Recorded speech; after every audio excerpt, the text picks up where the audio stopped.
প্রিয় viewers, education অলবিডির পক্ষ থেকে সবাই জানা স্বাগতম। আপনারা অবশ্যই বুঝতে পারছেন থাম্বনেল দেখে আসলে আমি আজকে কী করাতে যাচ্ছি। ঠিকই আমি ম্যাজিক করতে যাচ্ছি।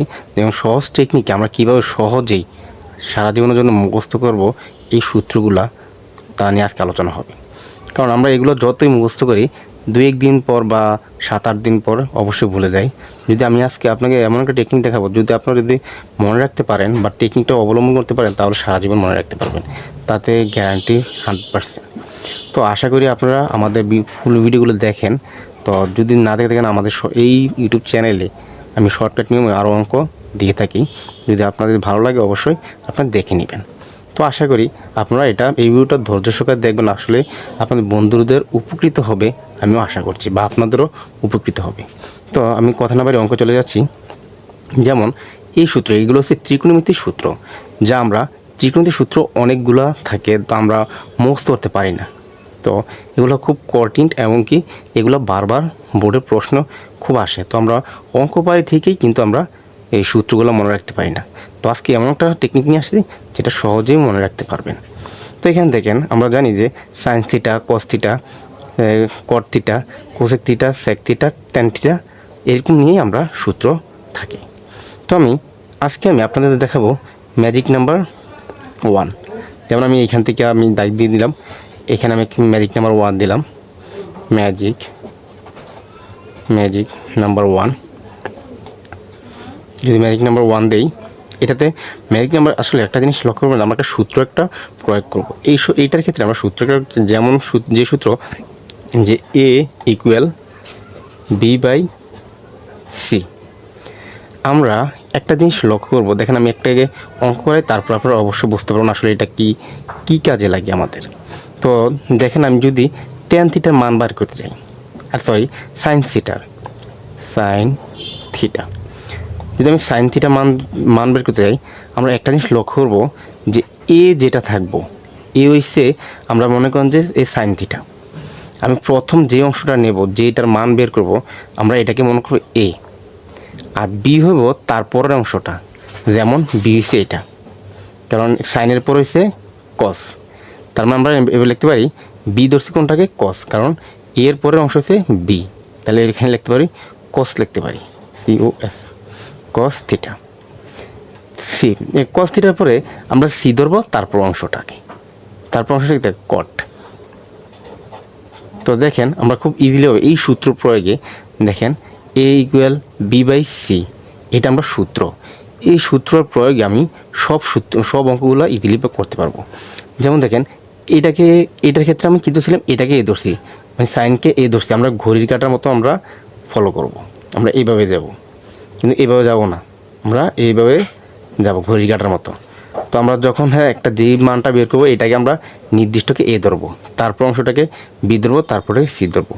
যেমন আমি যদি কসের ধরি, যেমন আরেকটা এক্সাম্পল কস ধরি, তাহলে দেখেন কস থিটা যদি আমি মান বের করতে চাই, তাহলে আমার কি হবে, কস ধরলাম এ, তাহলে বি হবে এটা, তাহলে উপরে হবে কট থিটা, আর কি হবে কোসেক থিটা। ক্লিয়ার? এখন যদি আমি আবার কোসেক যদি ধরি, কোসেক ধরলে কোসেক থিটা সমান আমি ধরবো কি, কোসেক থিটা হলে তাহলে সেক ধরবো, sec theta by tan theta. Clear? আশা করি আপনারা বুঝতে পেরেছেন। এই ফলোটা আমরা এবার যা ধরতে পারেন ইচ্ছা, তাতে কোনো সমস্যা নেই। ক্লিয়ার? এখন আমরা এগুলো কীভাবে করতে হয়েছে আপনারা অবশ্য বুঝতে পেরেছেন। আর অবশ্যই আবার যদি আমরা পিছনের দিকে যাই, যেমন আমরা পিছনের দিকে গেলে দেখানো কেমন সূত্র হয়, যদি আমি কট ধরি, COT কট থিটা, যদি আমি মান বের করতে যাই, তখন আমরা উল্টা ঘুরবো পিছনে, মানে যখন আমরা কট থিটা মান বের করবো তখন আমরা উল্টা যদি ঘুরি, তাহলে দেখেন আমরা প্রথম করি কস থিটা, আর তারপর কি সাইন থিটা। দেখেন আমরা কিন্তু সূত্র হয়ে গেছে, কস থিটার সূত্র হয়ে গেছে। যদি আমরা কস থিটার মান বের করি, তখন আমরা কী করব, যে কস থিটার মান বের করি সাইন থিটা, তারপর ট্যান থিটা। যেমন সাইন থিটা উপরেও সাইন থিটা, মানে কারণ কসের না, কসের পর অংশ কি এ সাইন, তাহলে আমরা সাইন থিটা, আর তারপর হচ্ছে ট্যান থিটা, ট্যান থিটা। ঠিক আছে, আশা করি আপনারা এগুলো বুঝতে পারছেন। এগুলো খুব ইজিলি দেখেন আমি সূত্র অনুযায়ী সব কিছু করে ফেলছি। তো আমি এখন আবার দেখাবো টাইপ নাম্বার 2, মানে ম্যাজিক নাম্বার 2 দেখাচ্ছি। Sorry, magic number 2। আমার কলমটা মনে হয় চেঞ্জ করতে হবে। দেখেন ম্যাজিক নাম্বার 2। এখন আমরা কি করব, যে আমরা যদি এখন এইটার ক্ষেত্রে যেমন আমরা এটার সাথে এই বরাবর দাগ দেব, এটার সাথে এই বরাবর, এটার সাথে এই বরাবর দাগ দেব। দেওয়ার পর আমরা যখন এখানে একটা আমরা 1 দিলাম, যদি আমি 1 দিই, এখানে আমি মনে মনে 1 দিলাম। এখন এটার ক্ষেত্রে আমরা কি করতে পারি দেখেন, যদি আমি এই টেনের মান বের করি, যদি আমি টেনের মান বের করতে যাই, তাহলে ট্যান থিটা ইকুয়াল, আর টেন যদি যেতে যাই তাহলে আমার কার উপরে কার মান বসে 1, টেনের পরে কি 1, এরপর কট। তাহলে আমরা লিখতে পারি, এটাকে এ ধরলাম, এটাকে বি ধরতে পারি, এটা সি ধরতে হবে। তাহলে ও টেনের পরে আছে 1 আছে, তার মানে 1 আর কিটা কট থিটা। খুব ইজি তাই না? তারপর দেখেন আমি যদি কস ধরি, কস থিটা যদি ধরি, কস থিটা ধরলে যেমন কস থিটা এটা, তাহলে কস থিটা আসতে গেলে কিন্তু 1 উপরে আছে, উপরে আছে 1, তারপর নিচে আছে সেক থিটা।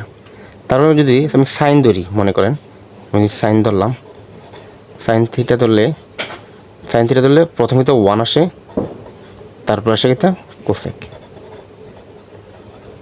থিটা। খুব ইজিলি আমরা অঙ্ক করতে পারি। দেখেন ত্রিকোণমিতি দুই নিয়মের অঙ্ক, মানে সূত্র আমি ইজিলি করতে পারলাম। আপনারাও এগুলো পারবেন আশা করি, কারণ এগুলো আপনি যদি ভিডিওটা দেখেন অবশ্যই আপনারা পারবেন। দেখেন 3 নাম্বার ম্যাজিক নাম্বার কত 3।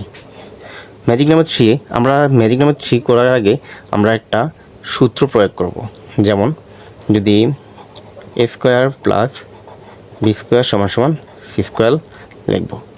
দেখেন এই অঙ্কটা করার আগে আমরা কি করব, যে এক ঘর, মানে একটা এখানে বৃত্ত আছে, ওটা 1টা 2টা 3টা 4টা 5টা 6টা ঘর আছে। 6টার মধ্যে আমরা একটা ঘর খালি মানে এক ঘর দাগ দিয়ে আরেক ঘর খালি রাখবো। যেমন যদি আমি এইটা খালি রাখি, এটা যদি বরট করি, 1 কিন্তু আছে, বরট করলাম, তারপর আমি এটা বরট করব, একটা ঘর খালি রাখবো, তারপর আমি এই ঘরটা করব, এই ঘরটা খালি থাকবে। ক্লিয়ার? দেখেন এই ঘরটা করছি, ওই ঘরটা করি নাই, এই ঘরটা করছি, এই ঘরটা করি নাই, এই ঘরটা করছি, এই ঘরটা করি নাই। এখন দেখেন 3 নাম্বার সূত্রে এখন আমরা কি, যদি আমরা তাও কি ঘড়ির কাটার মতোই আমরা কাজ করব। যেমন এইভাবে ঘুরবে, আমরা এভাবে ঘুরব। যদি আমরা দেখেন আমরা সবসময় বাম দিক থেকে মান নেব। দেখেন 1টার বাম হইছে সাইন, ঠিক আছে, আর 1-এর ডান হইছে কস। তাহলে আমরা সব সময় মানে হাতের বামে থেকে আমরা মান নেব। তাহলে দেখেন ওই 1-এর বামে কি আছে সাইন, যদি আমি সাইনের মান যদি আমি করি, দেখেন মানে 1-এর বামে হচ্ছে সাইন, তাহলে আমি সাইন নিলাম, সাইন থিটা, সাইনের পরে কীটা আছে কস, মানে এইভাবে যাব, সাইনের পর আছে কস প্লাস কস থিটা, তারপর হচ্ছে 1 সমান 1 দেব। কারণ আমরা কি বলছিলাম, যে আমরা ঘড়ির কাটার মতো ঘুরবো, আমরা কিন্তু এভাবে ঘুরবো না, ঘড়ির কাটা এভাবে ঘুরি। তো আমরা এইখানে সবসময় বামের থেকেই আমরা এইভাবে ঘুরবো, এবার যেই জায়গায় যাই আমরা এইভাবে ঘুরবো। যদি এখন আমি যদি সাইনেরটা করলাম, যদি আমি একবার টেন দিয়ে করি, তাহলে দেখেন আমরা কীভাবে মান বের করতে পারি। যদি আমি 10 দিয়ে করি, দেখেন এভাবে ঘুরবে, কিন্তু আমরা এভাবে ঘুরবো। যেমন টেন থিটা এটা কীভাবে এইভাবে যাবে ঘড়ির কাটা। ক্লিয়ার? তাহলে 10-এর পর আছে কিতা 1 প্লাস 1, তারপর কিতা সেক সমান সেক থিটা, তারপরে যদি আমরা আরও এক্সাম্পল দেখাচ্ছি, যদি আমরা যে এই পাশেতে করি, এই পাশে যদি কট থিটার দিকে যাই, এভাবে ঘুরি, দেখেন এটার সাথে বামে কি আছে 1, তাহলে আমরা যদি এখানে 1 লিখি, 1 এরপর কি এটা ঘড়ি কাটার মতো, তাহলে প্লাস কট থিটা, তারপর আছে কি sec theta, cosec theta. Clear? দেখেন আমরা কিন্তু এইভাবে করে ফেলতে পারলাম, খুব ইজিলিভাবে আমরা এগুলা কাজ করতে পারি। ও সরি, এখানে স্কোয়ার আছে, আপনারা ভুল করছি, স্কোয়ার হবে, এগুলো স্কোয়ার দিতে মনে নেই কারণ এটা সূত্র যেহেতু, তো অবশ্য সঠিক দৃষ্টিতে দেখবেন আপনারা। তো এটা এভাবে। তো আশা করি আপনারা ভিডিওটা বুঝতে পেরেছেন। যদি আজকে ভিডিওটা আপনাদের যদি উপকৃত হয়, আপনাদের বন্ধুদের সাথে শেয়ার করেন। আসলে এটা খুব ইম্পর্ট্যান্ট অঙ্ক, যেগুলো আমরা বিগত প্রশ্নে আসে, যে বোর্ডের প্রশ্নগুলোতে এই সূত্র আকারে আমরা যেগুলো দিতে পারি না, সূত্রের জন্য অঙ্ক দিতে পারি না। তো আশা করি যদি আপনি এই জিনিসটা ফলো করেন, এই চাকচারটা যদি মুখস্থ করেন, তাহলে আশা করি আপনারা সহজেই অল্প সময়ের মধ্যে এই সূত্রগুলো মুখস্থ করতে পারবেন। মানে এটা আজীবনের জন্য মুখস্থ রাখতে পারবেন যদি এই জিনিসটা ফলো করেন। তো আশা করি আজকে ভিডিও পর্যন্ত আপনারা যদি ভালো লাগে থাকে অবশ্যই চ্যানেলটি সাবস্ক্রাইব করে পাশে থাকা বেল আইকনটি বাজিয়ে রাখবেন। Thank you.